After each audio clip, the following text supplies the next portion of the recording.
Sin duda, la figura de Ernesto Guevara no solo es un símbolo de la Revolución Cubana, lo han convertido en un símbolo de la Revolución Cubana, sino también es un símbolo de un montón de causas de izquierda que ni tan siquiera tienen que ver con Cuba. O sea, yo he hablado con estudiantes universitarios norteamericanos que muchos de ellos ni tan siquiera asocian al Che primero con Cuba, sino que lo asocian más como el símbolo del progresismo mundial, de esa intención integradora, internacionalista, el tipo que es capaz de dejarlo todo.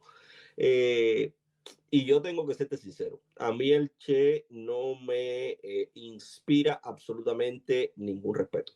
A mí me inspira rechazo. Entre otras cosas porque yo soy un padre de familia y entiendo que si tu obsesión fundamental, si tu compromiso fundamental no es con tu familia y es con otra cosa, eso para mí no es un ejemplo.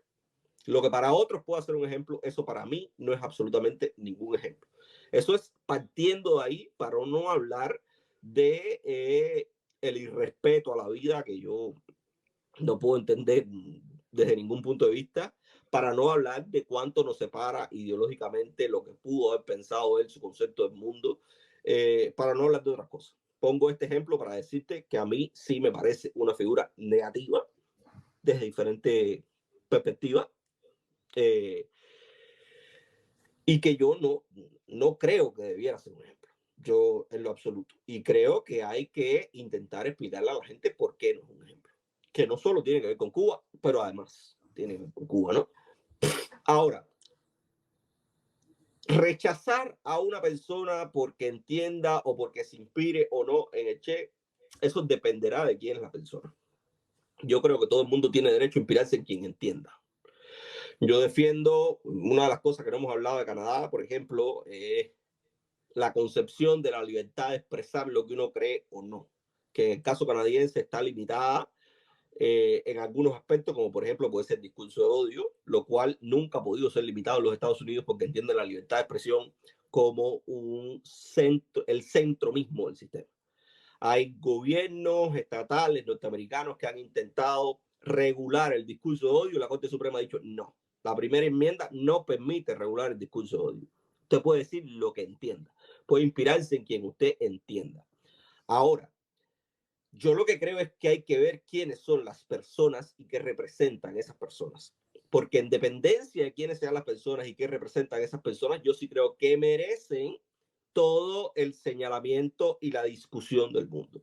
Porque si hay una persona que está pensando el futuro de Cuba sobre la base de lo que su ejemplo, Ernesto Che Guevara, quiso o pensó, yo creo que esa es una persona que si es políticamente activa, si tiene un pensamiento hacia el futuro, si tiene alguna incidencia en la gente, es una persona que perfectamente puede ser señalada. Porque el modelo de país que él está queriendo para Cuba no es en lo absoluto lo que yo entiendo como correcto para el futuro cubano. Y eso merece ser señalado. Pero de ahí al rechazo, al ostracismo, a la calificación, volvemos a la discusión inicial. Yo quiero discutir sobre ideas y no sobre gente. Y yo sé que es difícil, es complicado. Pero, por supuesto, hay discusiones. No es lo mismo discutir con un bodeguero que tiene puesto un pullover de Che, porque a lo mejor no tiene más ninguno, que discutir con una persona que conscientemente utiliza un pullover de Che porque lo entiende como un modelo a seguir. Y además lo utiliza para transmitir un mensaje, que puede ser un mensaje de cambio y de futuro para un país que, entre otras personas, por Ernesto Che Guevara, está como está. Así. Yo eso no lo discuto en lo absoluto. Y Así. creo que tiene que haber, como tiene que haber un debate político en todo, tiene que haber un debate político detrás de eso. Porque los símbolos también generan mensajes. Y el hecho de que yo decida ponerme la hoja y el martillo en un pullover no es por gusto. Es porque yo entiendo que ahí hay un símbolo que transmite un mensaje, que es mi percepción, mi cosmovisión del mundo, y unos pueden compartirla o no. Y por tanto, dentro del debate político, ahí cabrán señalamientos y cabrá decir, fulano de tal tiene una concepción del mundo que a mí no me convence por A, por B, por C y por D. Y yo creo que fulano de tal no debiera tener participación o sus ideas no debieran tener participación o no ser tenidas en cuenta en el futuro de Cuba porque las consecuencias de ese tipo de pensamiento han sido A, B, C y D.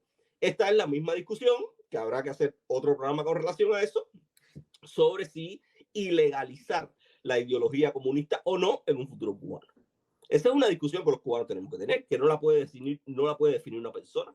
Pero eso es una discusión, yo creo que perfectamente válida en el escenario cubano, entre otras cosas, porque ciertamente, por eso es que te decía que también hay una discusión ideológica detrás de eso, la ideología comunista ha hecho mucho daño, muchísimo daño al desarrollo y al desenvolvimiento de Cuba. Y el Che forma parte de eso.